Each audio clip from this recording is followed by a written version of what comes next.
Brusewitz to midcourt. Brust has it. Lets it go.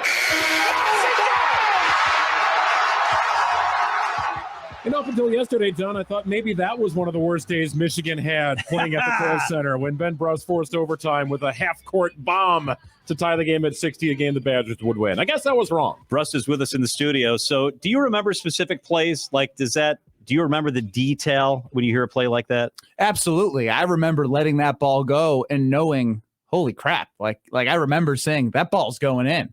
And I think my more proud moment from that game is it went to overtime. And I was like, I don't want this shot to mean nothing. Hit the game-winning three in overtime. Then we had 2 days off in which, you know what happens. And when you're a college kid and you get 2 days off, you have a little fun, baby. I got stuck on an elevator, actually. That saved me because then I was able to make it out. That's awesome. Hey, we wanted to get you in here. Scalzo and Brust is 4-6, ESPN Milwaukee. This is what you tweeted out after the game yesterday.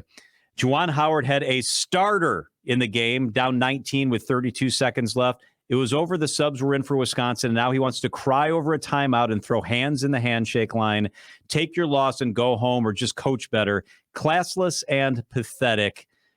I guess you pretty much summed up how you're feeling about Juwan Howard's behavior. It was crybaby. It was complete crybaby stuff from Juwan Howard. I went back, John, and I watched the prior 2 minutes, like leading up, to see if there was anything that I may have missed.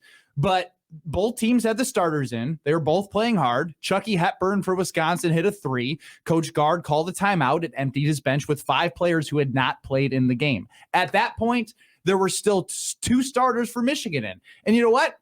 I can still live with that. Is it a weird move? Absolutely. Like, I think I'd say 90% of the time the other team's clearing their bench as well. But I can still live with it, right? I'll hear you out.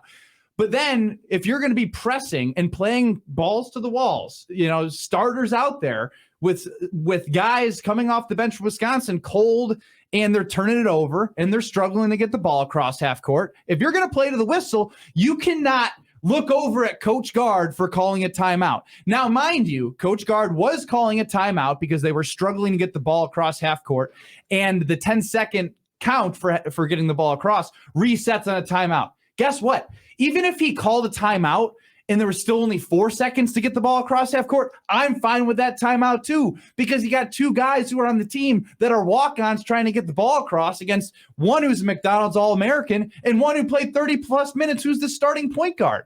So the hypocrisy of Juwan letting himself get mad about something that he caused is the best part about it. And so then he comes late to the handshake line. You want to come late to the handshake line?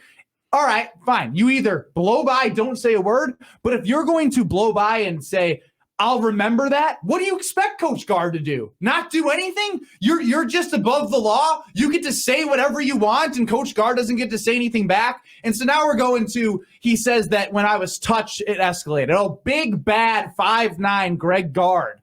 Did anybody see him get touched? Yes. There's a camera angle where Gard stopped him because he wanted to share why he called the timeout. Well, how did he do it? What did he do? He grabbed his arm and his elbow. Oh, grabbed him by the let's talk about this. It was nothing. To say his piece. But here's my thing is then everything escalated from there, right? He mentioned in his press conference that that's when everything escalated. I don't care if it escalates to anything beyond that. Once the first punch was thrown, who threw the first punch? Yep.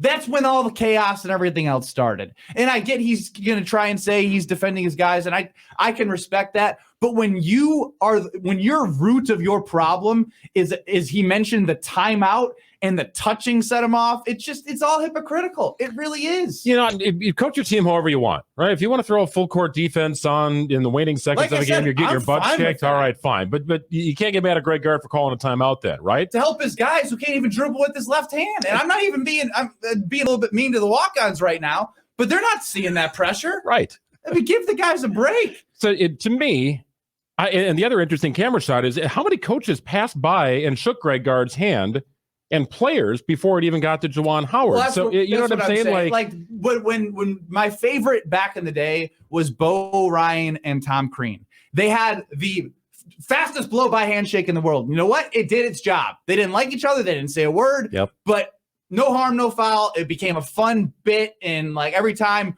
we beat Indiana, because we happen to beat Indiana a lot, and it's really fun, Tom Crean would blow by. So in my opinion, you either don't go in the handshake line or you go in the handshake line and blow by and don't say a word. But if you say a word, what do you expect Coach Carr to do? He's going to try and talk to you and calm you down to basically explain why he called a timeout, which is your fault when you're even in this position anyways, because you had your guys going against walk-ons. Like, it was so backwards. I'm perplexed that we're still reaching and finding ways to defend Juwan Howard when he is the one who laid hands on a coach. Ben Brust with us.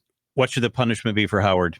That's not up to me. I'll let the Big Ten and look. They should make a statement, because this doesn't happen. We don't see this happen in college basketball. If I said when's the last time a coach hit another coach, I couldn't tell you, and nobody could. So should he be suspended multiple games? Absolutely. At least through the regular season. He shouldn't coach the rest of the regular season. You know what this comes down to? He lost his temper because he got his butt kicked.